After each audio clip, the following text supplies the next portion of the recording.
Welcome back to What's the Plot? This is a recap of Hancock, a 2008 American superhero comedy. Spoilers ahead. The film opens up with a police chase.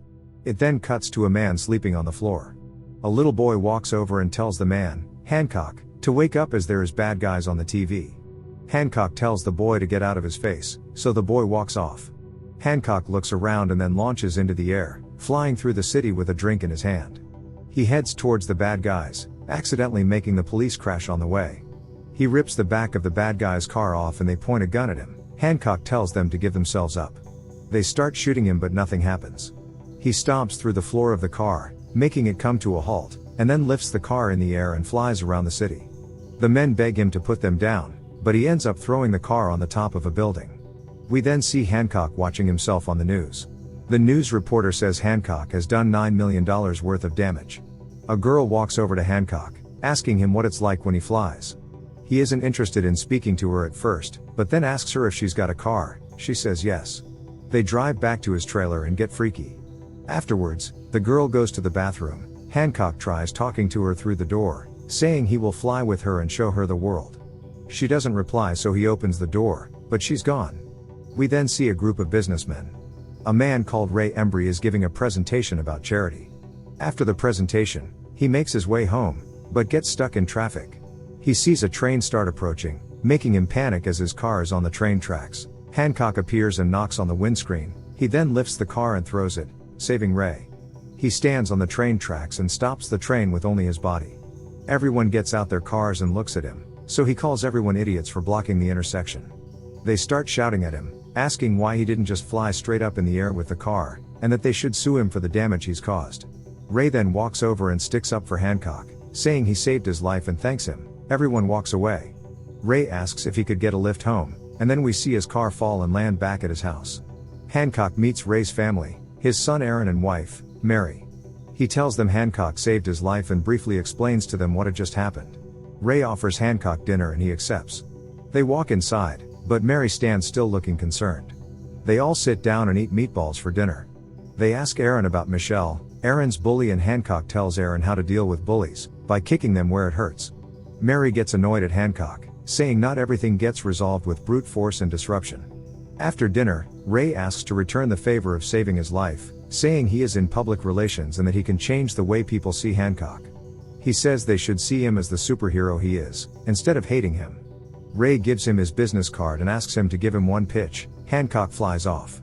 We then see Ray and Mary talking. Mary thinks Ray is wasting his time with Hancock, but Ray says he just wants people to care about him. We then see Hancock sitting on their roof, listening to Ray and Mary's conversation. A new day arrives and Hancock wakes up in his trailer. He looks at Ray's business card and decides to speak to him, so flies back to Ray's house, but outside is Michelle, Aaron's bully. Michelle calls Hancock an a-hole.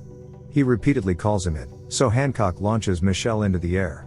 Ray then comes over and Michelle falls from the sky and Hancock catches him. Michelle runs off crying. Hancock and Ray go inside. Ray says Hancock acts badly because he is lonely. Mary and Aaron then walk in and she puts the news on. A warrant for Hancock's arrest has been issued. Ray thinks this is great and suggests Hancock gives a public apology, and goes to jail until the people start missing him and realize they need him. He reluctantly agrees. We then see Hancock apologize to the public and willingly goes to prison. He struggles to fit in as most of the inmates are in jail because of him. 2 of the inmates threaten him, so he shoves one man's head up the other man's bum. He then gets a visit from Ray. He says the DA's office wants the sentence to run for 8 years. Annoyed at the sentencing, Hancock cuts a hole in the glass, hangs up the phone and then rips the door off its hinges. Ray shouts at him, saying he is being a coward and to trust the plan and stay in prison. We then see a group of inmates in therapy. They ask him if he has anything he wants to say, but he doesn't want to participate. He then speaks to Ray again. Ray is giving him advice on how to look better, but Hancock just questions everything. Some time goes by and Mary and Ray are watching the news. The reporter says it's now day 5 of Hancock being in jail and that crime has risen by 30%. Mary and Aaron decide to visit Hancock, and she hands him some homemade meatballs. Mary looks at Hancock and says Ray is a good man, and tells Hancock not to let him down. She then says they should go and leaves in a hurry. 2 weeks pass and Ray visits. He gives Hancock a uniform to fight in, but Hancock refuses to wear it, thinking he will look stupid. He says it's been 2 weeks and that no one is missing him, but Ray tells him to be patient and stick with the plan. After Ray's visit, Hancock goes outside. He throws a basketball but it ends up bouncing out of the prison grounds, so he jumps over the fence to get it. All of the inmates are at the fence watching him, calling him a punk as they think he's going to leave. He stays still for a moment, unsure whether or not to escape, but then decides to jump back over the fence. He's back in therapy. This time he starts to open up a little, saying he has a drinking problem. The inmates start clapping, thanking him for sharing. He then gets woken up by a prison guard, saying he has a phone call from the chief of police as he needs his help. We see police surrounding a bank, due to a bank robbery taking place. Hancock flies through the air and lands by the police, wearing the superhero uniform Ray gave him. They tell Hancock there's a bank robbery with 8 hostages and 4 bad guys, with a police officer injured. Hancock walks into the bank and gets hit by multiple bullets. Using a police car as cover, he saves the downed police officer and takes her to safety. Next, we see the bad guys inside with the hostages. They can hear Hancock flying but can't see where he's coming from. He flies through a window and grabs one of the men. Another then asks where he went. Hancock takes the rest of the bad guys, leaving only one left inside. The bad guy, named Red Parker, says he thought he was in the slammer, but he replies saying he got out early.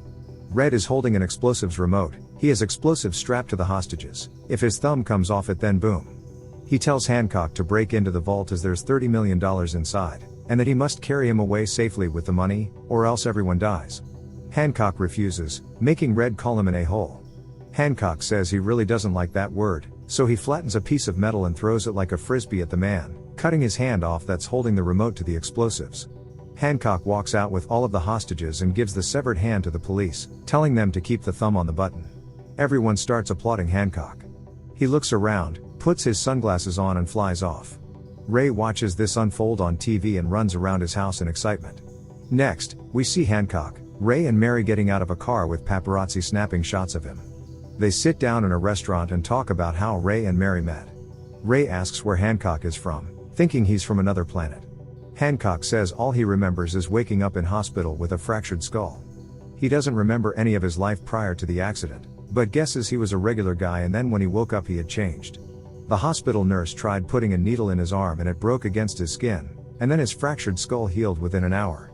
The doctors were astounded. He says he doesn't know who he is. Mary thinks it's amnesia, but he says he doesn't know.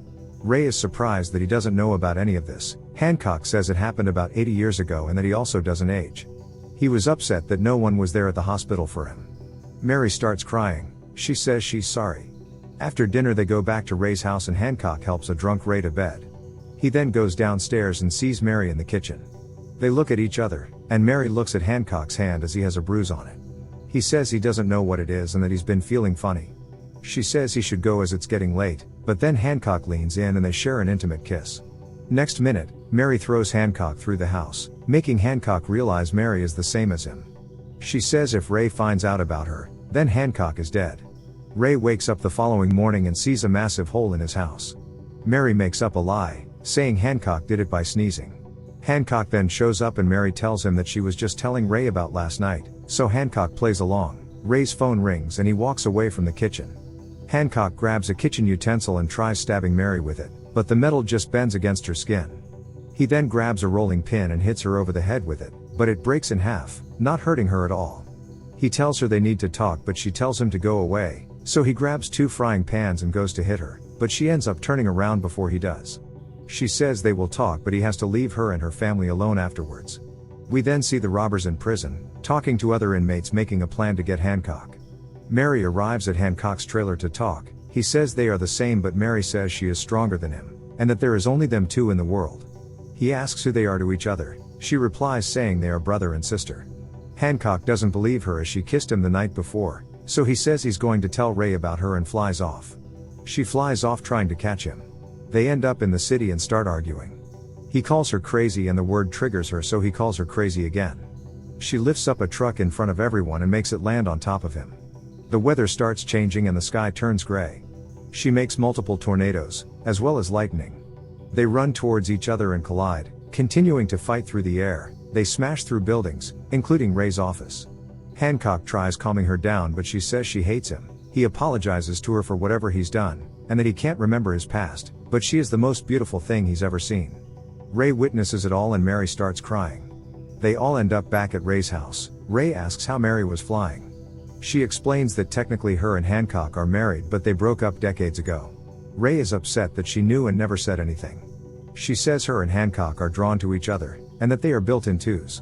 Hancock is upset that Mary chose to make him think he was in the world alone. She said she didn't think he would miss what he didn't remember, and she walks away from them both. Later on, Hancock walks into a liquor store. He hears a reporter saying the bank robbers had escaped prison. He tries paying at the till, but there are thieves trying to rob the store. He gets shot, but this time starts bleeding and he falls down in pain, and is taken to the hospital. Ray sees the news of Hancock being shot, so hurries to him. Mary visits him too, and she says he's becoming mortal because of them being close to each other. She says he has to leave. The further away he is from her, the stronger he will become and his powers will return. Ray and Aaron get to the hospital and make their way up in an elevator. Red is in there with them. We then see Mary speaking to Hancock again. She says they lose their powers when they're together so that they are able to live normal, mortal lives. Hancock asks what happened to them. She says they were living in Miami. People attacked them in an alley and hit him in the head. By the time she got to the hospital, he was awake, but he didn't remember her. She says every time they are together, people will come after them, but one must be kept alive to protect the world.